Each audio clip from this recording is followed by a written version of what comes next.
बोले ज्यादा भजन करने से दिमाग खराब हो जाता है। ज्यादा प्रपंच चिंतन करने से दिमाग खराब होता है। आज तक कोई भजन में पागल हुआ है? अस्पताल ले गया भाई और वहां डॉक्टरों ने साबित कर दिया कि इसका दिमाग खराब हो गया। आज तक एक बताना उदाहरण। हाँ, तुम्हारे दिमाग के परे उनका दिमाग पहुंच गया, इसलिए तुम उन्हें को पागल समझते हो और वो तुम्हें पागल समझते हैं। जैसे कोई कूड़ा करकट बटोरते नजर आवे तो आप कहोगे ना पागल है। भगवत विमुखता से जो भी तुम संग्रह करते हो सब कूड़ा करकट है, और वो उसको महत्व दिए हैं तो तुम उसका त्याग कर रहे हो, तो उनको लगता है ये पागल है, इसको छोड़ के जा रहा है। और अपने को लगता है ऐसी महामहिम जो हमें प्रियालाल की प्रेम राशि का मार्ग मिला, उसको छोड़ करके ये पागल, उनकी नजर में वो पागल, उनकी नजर में वो पागल। भजन करने में ऐसी महामहिम ज्ञान शक्ति जागृत होती है जो ब्रह्मा जी को नहीं प्राप्त है। मान लीजिएगा, वो महिमा, वो सामर्थ्य ब्रह्मा जी को भी नहीं प्राप्त है।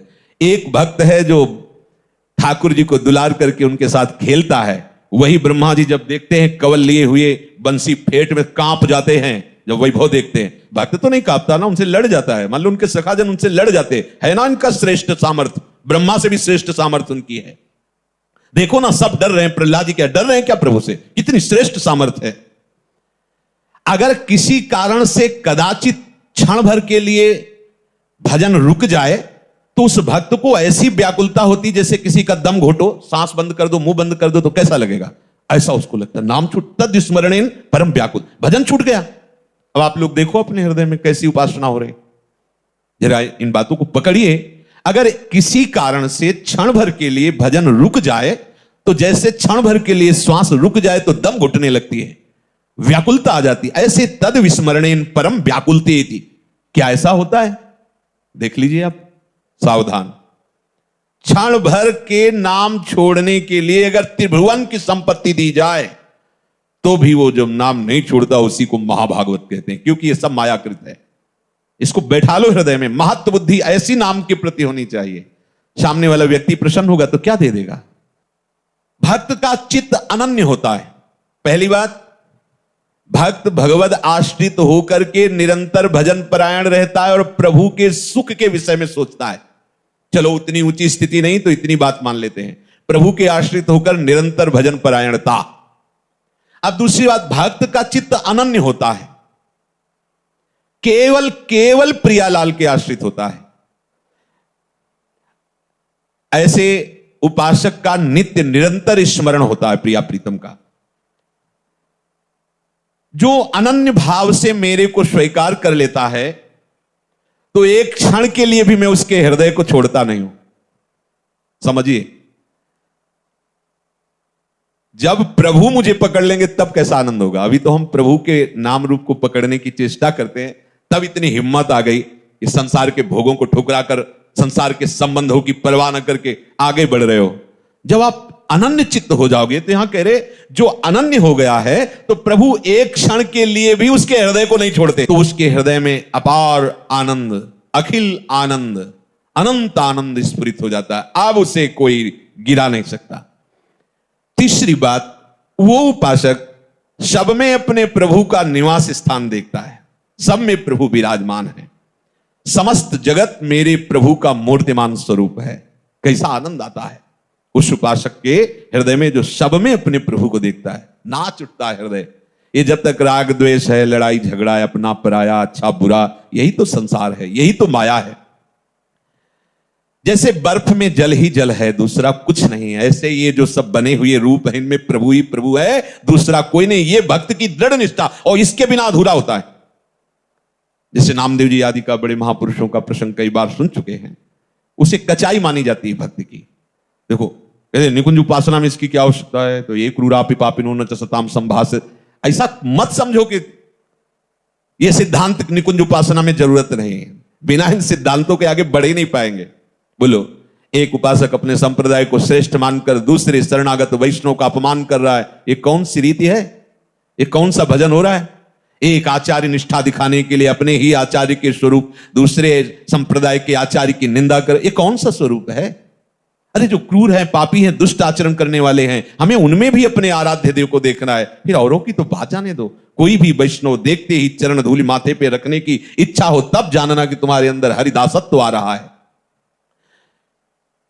इस भाव के बिना केवल कहने सुनने की बातें रहती, स्थिति हृदय में नहीं आती। किस भाव? सब में मेरे प्रभु हैं। अब जैसे कोई कह दे कि पापाचरण, तो संसार की सम्मुखता में पापाचरण होते हैं, भगवत शरणागति में पापाचरण होते ही नहीं। पूर्वाभ्यास बस, यदि कोई ऐसी फिसलन हो जाती है तो प्रभु संभालते हैं। उसका संकल्प भोगों के लिए नहीं बनता है, क्योंकि वो प्रभु का शरणागत हो गया है।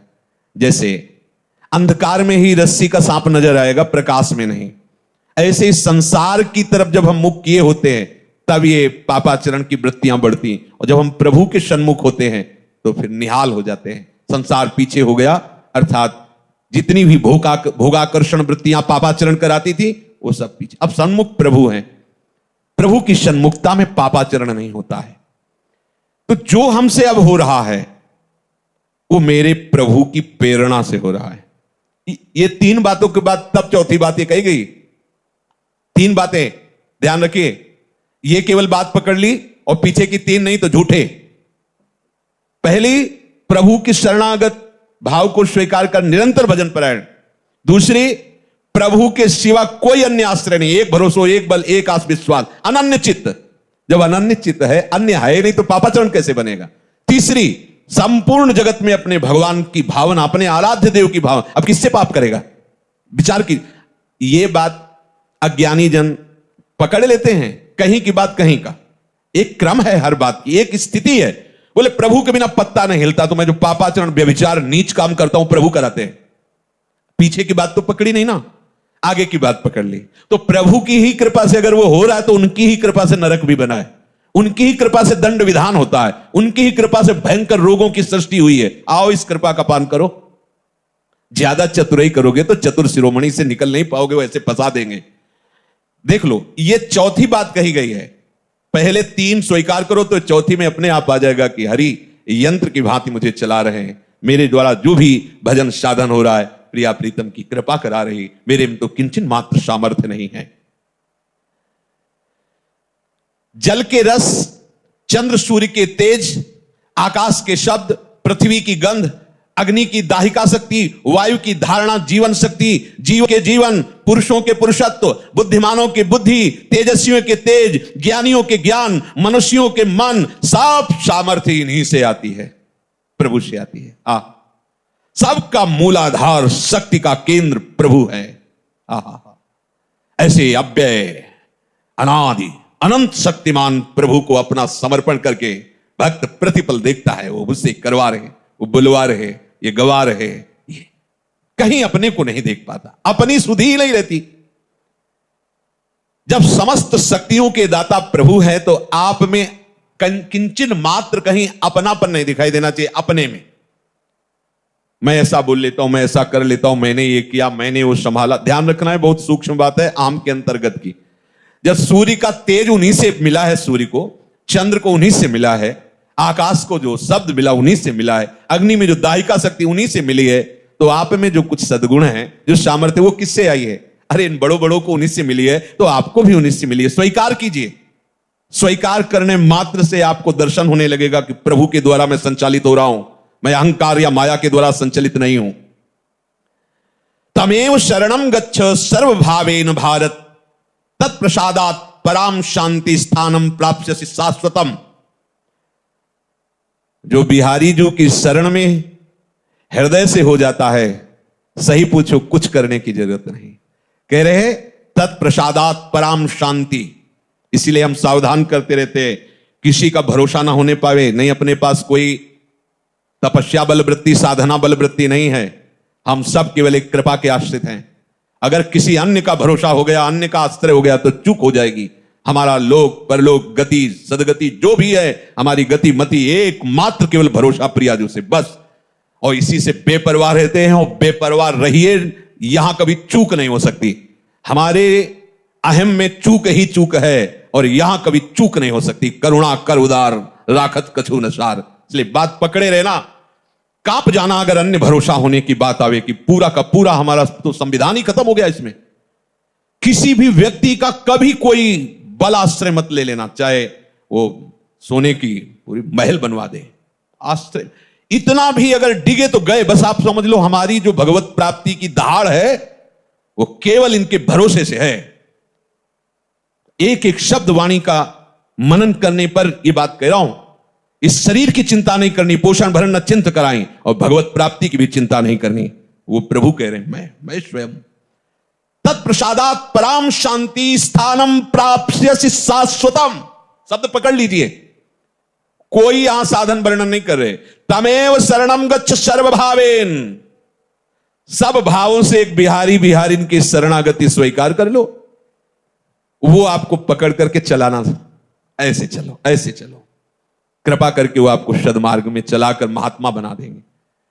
और अगर आप भरोसा दृढ़ कर लिए तो तत्प्रसादात पराम शांति स्थानम प्राप्स्यसि शाश्वतम, ये वृंदावन शाश्वत स्थान है, इसकी प्राप्ति हो जाएगी, आवागमन से मुक्त हो जाओगे, परम शांति।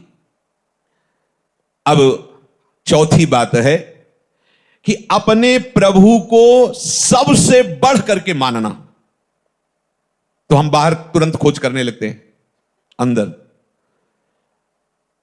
प्राण बहुत प्रिय है, देह बहुत प्रिय है, आदि आदि एक एक रोम प्रिय है। देखो ना कैसा राग है। इन सब से बढ़कर प्रभु लगने चाहिए। इस बात की जब भगवान ने अपने भक्तों से परीक्षा ली तो थर्रा जाओगे, सोच करके थर्रा जाओगे। आरा चलवा दिया महाराज ने, मैं सबसे बढ़कर प्रिय हूं। चला, दोनों खड़े हो, अपने पुत्र को आरे से चीरो। सोचो आप कैसी, हाँ मैं प्रिय हूं, चलो आग, लकड़ी का एक बनाया जा रहा है होली की तरह, और उसमें बंद कर दिया गया प्रहलाद जी को, कबीरदास जी को आग लगा दी गई। देखो प्रिय है, बिल्कुल नहीं, मुस्कुराते हुए ऐसे, कुछ नहीं हो, एक रोम भी नहीं झुलसा, ना प्रहलाद जी का ना कबीरदास जी का। विभीषण के घर में धुआं भी नहीं घुसा, लंका में कहीं कुछ बचा नहीं। कर तुम अकर तुम अन्यथा कर तुम सर्व समर्थ प्रभु, इनसे बढ़कर कुछ नहीं होना चाहिए। देखो बातें करते हैं अपने लोग, मेरी प्राण प्यारी प्रियाजू, मेरे जीवन सर्वस्व प्रियाजू। जब प्राणों पे कुछ आती है तो भूल जाते हैं प्रियाजू को। अब किसी तरह ये ठीक होना चाहिए। क्यों ठीक होना चाहिए? और बिगड़ जा, तेरे सारे।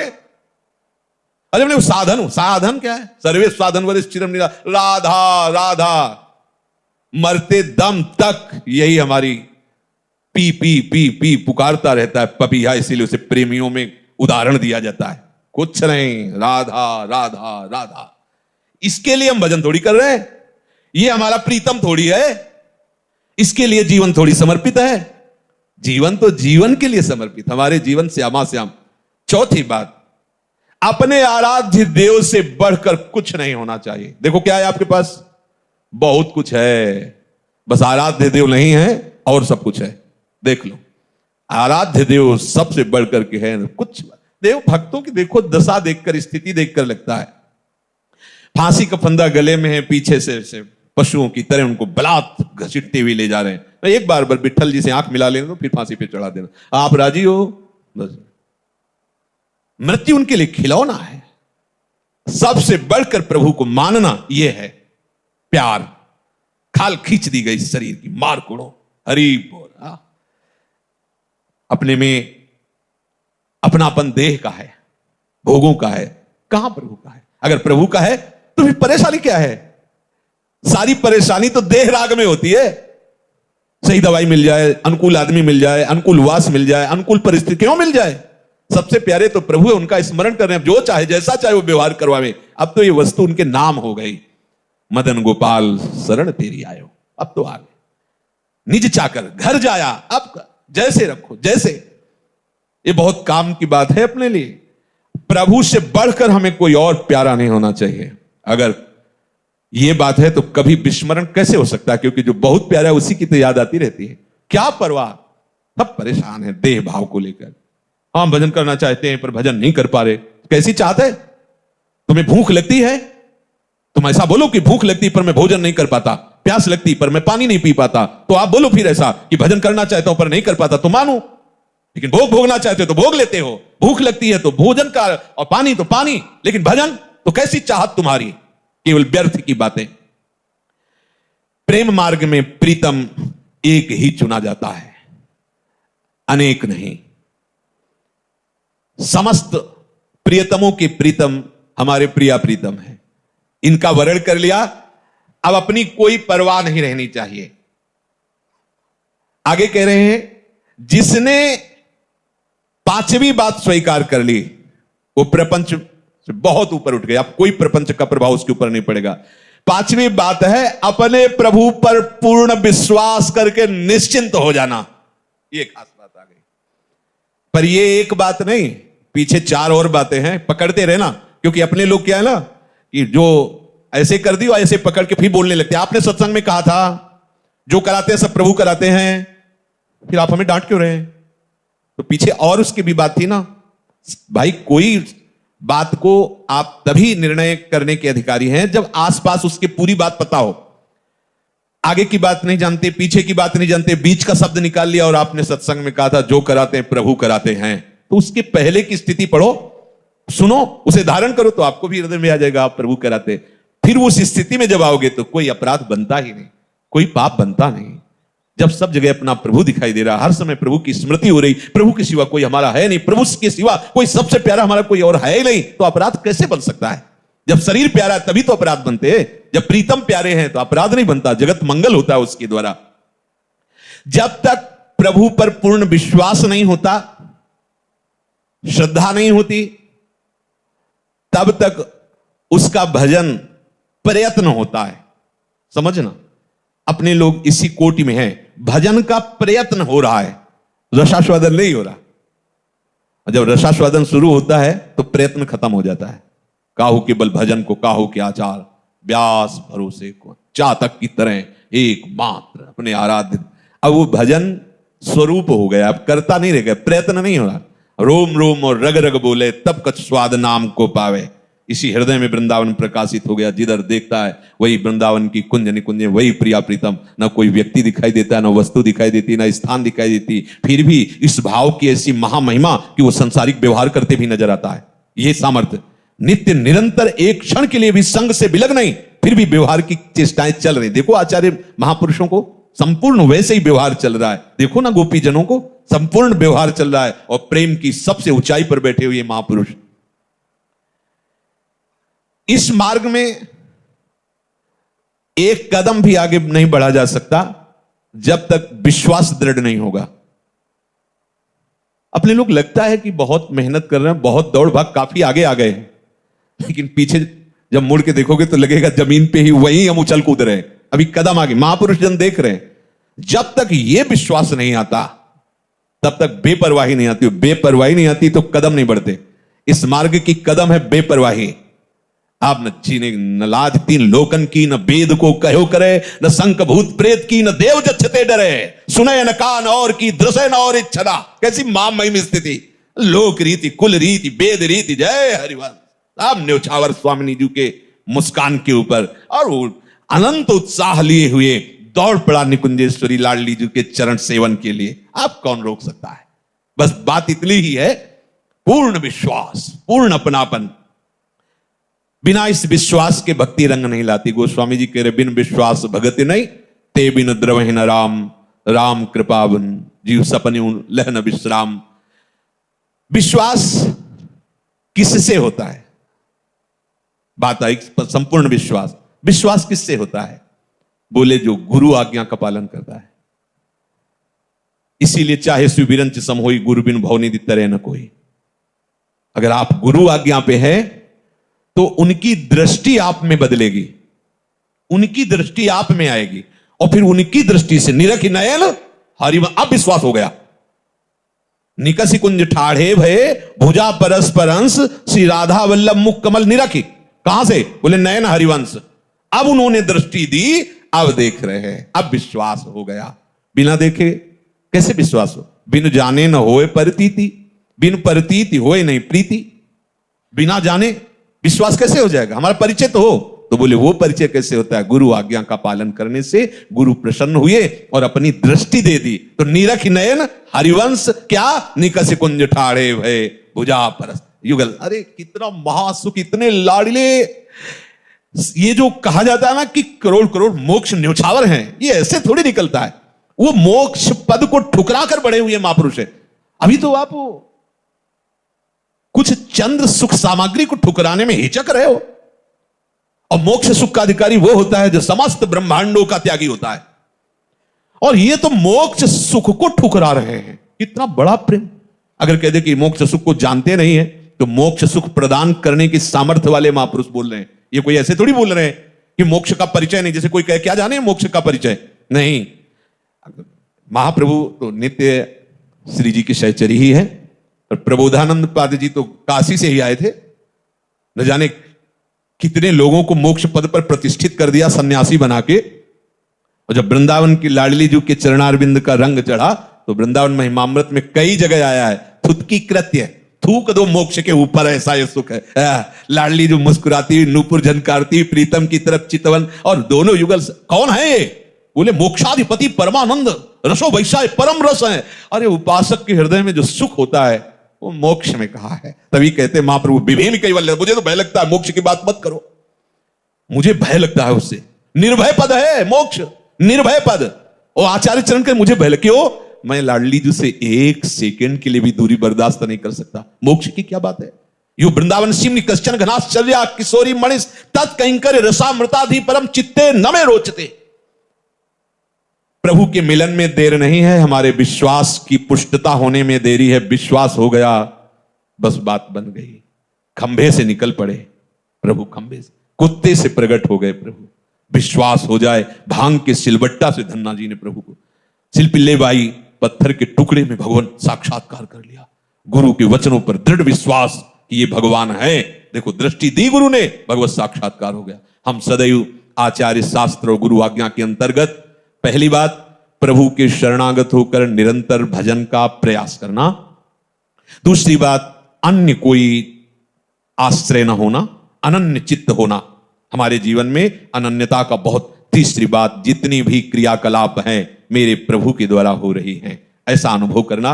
और चौथी बात, हमारे हृदय में ये दृढ़ विश्वास हो जाना कि प्रभु के सिवा हमारा कोई नहीं है। बहुत प्यारे हमारे प्रभु हैं, यही हमारे प्रीतम हैं, और इनके सिवा हमारा कोई नहीं। आज के सत्संग का सार ये दृढ़ विश्वास कर लो। तो जो प्रभु कह रहे हैं कि त्रैगुण्य विषया वेदा निस्त्रैगुण्य भवा अर्जुन नित्य सत्वस्थो निर्द्वंदो निर्योगक्षेम आत्मवान, वो अपने आप हो जाओगे, आपको कुछ करना नहीं पड़ेगा। योग क्षेम का वाहन प्यारी जो प्यारे जो करेंगे, प्यारी जो प्यारे जो हमारी आत्मा है, तो आत्मावान हो जाओगे। प्यारे जो से प्यार किया है, तो सारे जगत में उन्हीं की छाया, उन्हीं की आभा दिखाई देगी। अपने आप निर्द्वंद हो जाओगे, अपने आप योग क्षेम की चिंता नहीं रहेगी। अपने आप सब जगह अपने प्रीतम का राज्य देखोगे, अपने आत्मस्वरूप प्रीतम को पाकर निहाल हो जाओगे। अपने आप ये श्लोक आ जाएगा। ये जो आज का सत्संग, इसे जीवन में केवल उतारो तो लाडली जी का प्रादुर्भाव हो जाएगा, है ना? लाडली आज धारण करो, कल हो जाएगा। जहां आप में परिपक्वता आई, तो वो तो सही मानो वो तैयार हैं। अगर वो स्वीकृति ना की होती हम सबकी, तो हमें यह सौभाग्य ना मिलता। बस लेट है तो हमारी तरफ से लेट है, विलंब है तो हमारी तरफ से है। अपनी तरफ से अनन्यता, शरणागति, निरंतर चिंतन, प्रभु के द्वारा प्रेरित होकर क्रियाकलाप हो रहे हैं। सबसे प्यारे प्रीतम हमारे प्रभु हैं, और दृढ़ विश्वास कि हमें उनकी कृपा से प्राप्ति जरूर होगी। राधे राधे दोस्तों, क्या आप जानते हैं ऐसे 5 छोटे छोटे रहस्य आपकी पूरी ज़िंदगी बदल सकते हैं। आज मैं आपको बताने जा रहा हूँ ऐसे 5 जीवन बदलने वाले रहस्य जिन्हें अपनाकर आप सफलता, शांति और सुख में भरा जीवन जी सकते हैं। रहस्य 1, सोच बदलो, जीवन बदल जाएगा। आप जैसे सोचते हैं वैसा ही बनते हैं। नकारात्मक सोच आपको नीचे गिराती है, जबकि सकारात्मक सोच आपको ऊंचाई तक ले जाती है। इसलिए हर परिस्थिति में सकारात्मक सोच रखना चाहिए। रहस्य 2, समय का सही उपयोग। जिंदगी सबसे कीमती चीज़ है और उसका असली खजाना है समय। समय का सही इस्तेमाल करने वाले ही महान बनते हैं। इसलिए आलस छोड़िए और हर दिन को महत्वपूर्ण बनाइए। रहस्य नंबर 3, आत्मविश्वास ही असली ताकत है। अगर आप खुद पर विश्वास कर लेंगे तो असंभव भी संभव हो जाता है। दुनिया उसी इंसान को वो झुकती है जो खुद पर भरोसा करता है। इसलिए हर दिन अपने आत्मविश्वास को मजबूत कीजिए। रहस्य नंबर 4, कर्तव्य का भाव। हम अक्सर जो नहीं है उसी पर ध्यान देते हैं, लेकिन जीवन का असली आनंद तब आता है जब हम ईश्वर और जीवन के प्रति कृतज्ञ रहते हैं। और देखिए आपकी खुशियाँ कैसे बढ़ती हैं। सच्ची शांति और आनंद तभी मिलता है जब हम भगवान से जुड़ते हैं। नाम जप और भक्ति से मन शांत होता है और जीवन की सारी मुश्किलें आसान लगने लगती हैं। ये थे 5 जीवन बदलने वाले रहस्य। अगर आप उन्हें अपनी दिनचर्या में उतार लेते हैं तो आपकी ज़िंदगी पूरी तरह बदल जाएगी। अगर वीडियो अच्छा लगा हो तो लाइक कीजिए, शेयर कीजिए एंड सब्सक्राइब करना ना भूलिए। याद रखिए, बदलती सोच ही बदलता जीवन है। राधे राधे दोस्तों।